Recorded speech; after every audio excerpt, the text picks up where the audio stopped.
Hello everyone, नमस्कार। आज म चाहिँ मेरो माइत घरमा छु र माइत घर आएपछि त्यही त नि सब्जी लगेर त जानुपर्ने हुन्छ, त्यही भएर सब्जी टिप्न जाँदैछु। सब्जी टिप्न चाहिँ हामी यसरी माथि जानुपर्ने हुन्छ बारीतिर।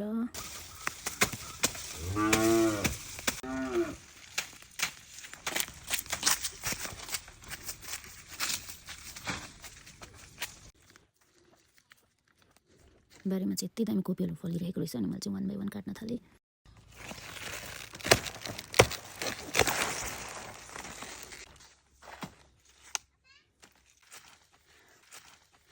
यसरी मैले चाहिँ एउटा एउटा गर्दै कोपी काट्दै यहाँनिर चाहिँ 5वटा कोपी काटिसकिसकेँ।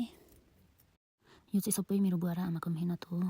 अनि म चाहिँ कोपी लगेर गएर अब बारीमा जाँदैछु। यहाँनिर हेर्नुहोस् न, कति धेरै ब्रोकौलीहरू पनि रोप्नु भएको रहेछ। अनि यहाँनिर चाहिँ मटर पनि छ। अब चाहिँ म मटर टिप्ने साथीहरू।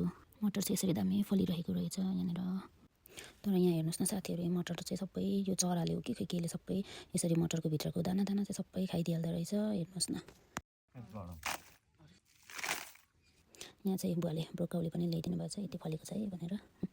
ल, अनि आज चाहिँ यति सब्जी बेला गरियो लानको लागि र खुसी साथ म चाहिँ घरमा सब्जी लिएर आएँ। आजलाई चाहिँ यति नै। Thanks for watching. Bye by.